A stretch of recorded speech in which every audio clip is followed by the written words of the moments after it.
Muhammad Ridho Ramadan Putra dari kelompok 2B angkatan 191 yang terdiri dari 5 orang, yaitu yang pertama ada Jilan Rihadatul Ais Husnia, lalu yang kedua ada saya sendiri yaitu Muhammad Ridho Ramadan Putra, dan yang ketiga ada Rafif Kardawi, lalu yang keempat ada Denny Rahmadani, dan yang terakhir ada Zaki Fatdanis Bara.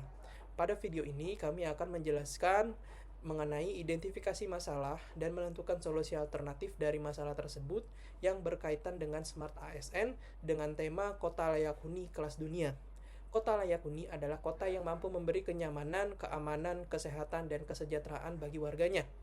Terdapat 3 masalah utama Kota Layak Huni di DKI Jakarta yang sudah kita identifikasi.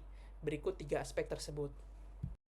Aspek pertama yaitu aspek lingkungan, di mana pencemaran udara dari banyaknya emisi kendaraan bermotor menyebabkan polusi udara dan akan menyebabkan gangguan pernafasan serta menurunkan kualitas hidup warga Jakarta.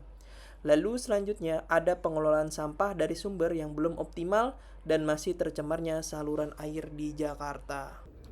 Dalam upaya mewujudkan Jakarta sebagai kota layak huni kelas dunia, masih terdapat permasalahan utama pada aspek infrastruktur perkotaan yang ditandai oleh ketimpangan kualitas dan pemerataan layanan infrastruktur, khususnya pada transportasi, sistem drainase, jalan, penerangan umum, air bersih, sanitasi, pengelolaan sampah, serta ruang terbuka publik. Kondisi tersebut diperparah oleh meningkatnya jumlah penduduk, keterbatasan kapasitas infrastruktur existing, serta belum optimalnya integrasi sistem dan pemeliharaan berkelanjutan, sehingga berdampak pada menurunnya kenyamanan, keamanan, kesehatan, dan kualitas hidup masyarakat. Terkait dengan aspek ekonomi, Jakarta sebagai kota layak huni kelas dunia tidak bisa dilepaskan dari aspek ekonominya. Ketersediaan lapangan pekerjaan yang layak dan beragam menjadi faktor utama karena menentukan tingkat kesejahteraan dan daya beli masyarakat. Kota yang layak huni harus mampu menyediakan pekerjaan formal maupun kreatif dengan upah yang adil. Selain itu, stabilitas ekonomi dan kemudahan berusaha juga turut mendorong pertumbuhan UMKM dan investasi, sehingga ekonomi akan tetap hidup dan inklusif. Akses terhadap infrastruktur ekonomi seperti transportasi yang terjangkau dan kawasan usaha yang terintegrasi juga memengaruhi produktivitas warga. Dengan ekonomi masyarakat yang kuat, inklusif, dan berkelanjutan, Jakarta dapat meningkatkan kualitas hidup masyarakat serta memperkuat posisinya sebagai kota layak huni kelas dunia.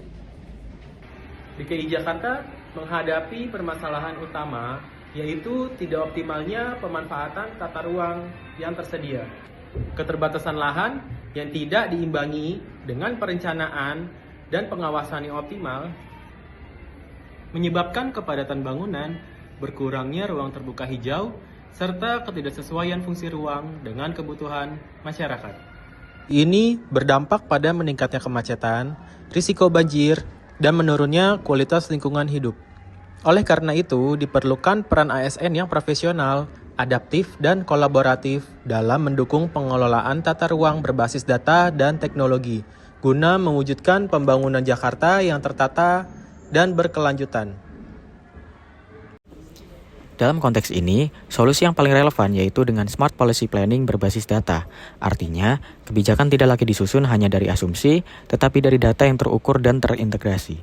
ASN perlu memanfaatkan data kependudukan, data spasial, pola pergerakan masyarakat, serta kondisi infrastruktur untuk menentukan prioritas program.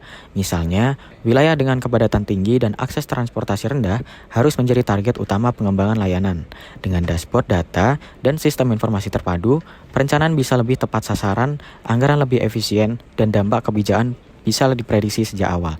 Disinilah peran manajemen ASN dan Smart ASN penting dengan adanya kompetensi literasi data, mampu membaca peluang kebijakan, dan berani mengambil keputusan berbasis data. Jadi, kebijakan yang dihasilkan bukan hanya reaktif, tetapi strategis dan lebih prediktif, sehingga sumber daya yang terbatas bisa menghasilkan dampak layanan publik yang maksimal.